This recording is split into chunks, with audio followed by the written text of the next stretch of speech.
awesome. Looks good. Looks good. Today we're gonna go visit Jess, the owner of Krysset, about making an exterior sign for her new location in Yardley, Pennsylvania. Now her shop sells some of the most unique handmade artisan goods that you're ever gonna find. Hey John, how are you? Nice to see you. Place looks awesome. Thank you so much. So what are we doing today? I have a big project for you today. So I need a new exterior sign because we have been making do with a vinyl one, like from Vistaprint or something like that for a while. So I need to get something that's going to reflect the brand and the company and all the handmade aspects of things that we have here at Krysset.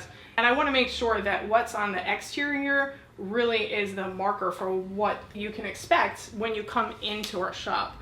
And I think you're the guy to do that.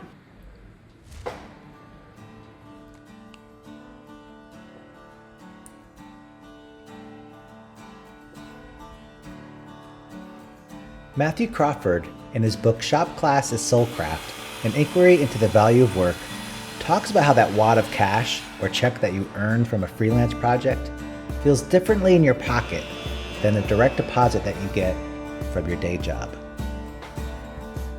Think about it. But you know, after doing hundreds of freelance projects over the last couple of years, well, I think he's right. It's true. But it's not because of the money. Believe me, you don't make that much doing this. But there's something about owning your own business that makes the work yours, especially when that work is helping to support another small business.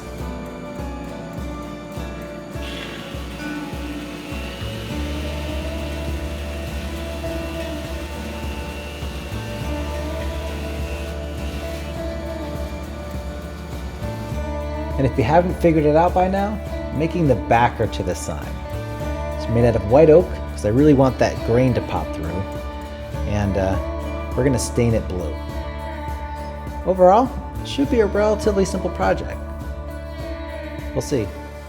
All right, so while the glue up dries, I thought I'd just test out this deck stain that we got from Jess. Just wanna make sure it looks okay on this white oak. Usually I don't use customer supplied paints, and I try not to use customer supplied materials, but sometimes that's just part of it. All right, I mean, I can't see the grain pattern at all in this.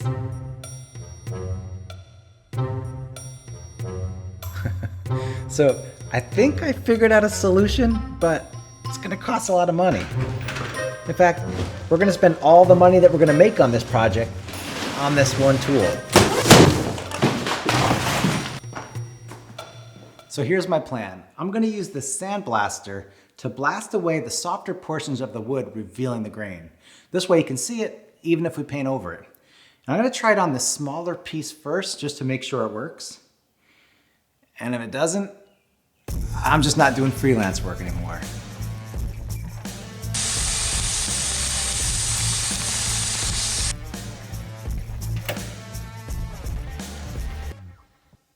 Yeah, I think this is gonna work. It looks really good. It's better than I thought. I went overboard, so I'm gonna go a little easier next time. But let me throw some paint on here to make sure that the effect still works. This looks so much better than I expected it to be. So let's go take the bigger piece and go sandblast it outside.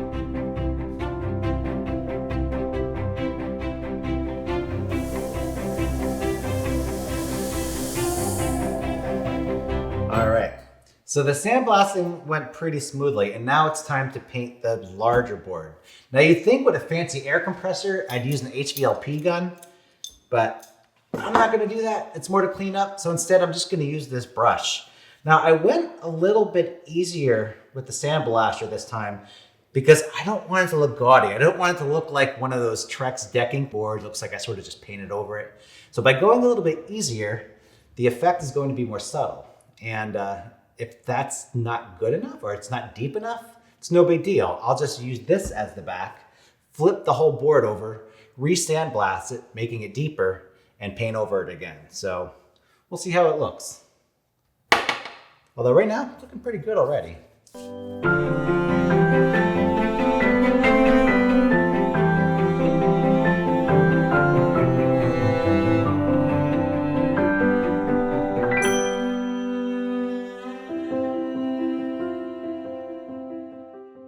Now let's switch gears. Let's cut out all the letters and shapes for the sign. Now, many of you know, I've been a diehard Glowforge user for many years now, since the beginning. In fact, these two machines, well, they helped build my entire business. I even run a Glowforge for Beginners course to help people get started using these machines. But when I moved into this big industrial commercial space, I decided that it was time to get a big commercial industrial laser. This is the Thunder Nova 35 equipped with a 100-watt laser. And we're going to use it to finish up this project, starting with the design template. Now let me show you how fast this thing is. So, I didn't need a faster laser. I wasn't in the market for a faster laser. Yet, here we are in my new shop. I've got a really fast laser. And let me tell you, this thing is a beast. Now, I've always had a tendency to buy really expensive tools. I don't know, it's just kind of my thing. Some might call it a sickness. It is what it is. But all I know is right now, I'm really happy I have this in my shop because it opens up all kinds of new possibilities.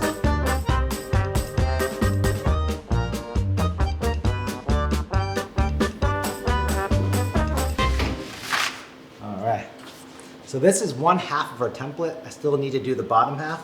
But after I finish that up, we're going to cut the letters and shapes out of this matte gold acrylic. Now on the back side, I'm going to adhere some double-sided tape so that we can stick our letters and shapes to our backer. On the front side, I'm going to peel off this plastic masking and I'm going to put paper masking on here, and that's going to ensure that we don't get char on the front of our acrylic. Now, if you're not familiar with this technique, I have an entire separate YouTube video linked in the description below on using 3M tape to make signs. So hopefully you can check that out. So I'm gonna load up this material, fire up Lightburn, and start cutting out our letters.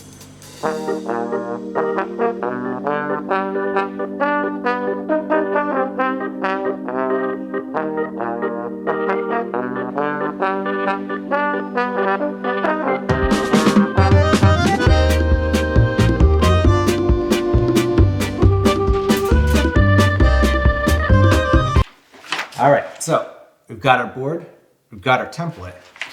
Now the next thing we're gonna do, I'm gonna place my template in the center of our board. I'm gonna use a ruler to make sure everything lines up because we don't want anything to be crooked. That would be bad.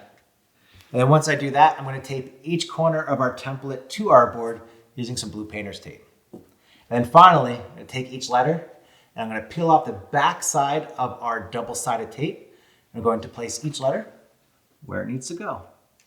And once that looks good, I'm going to press it down because that's what's going to create the bond. And I'm going to do that for all the letters.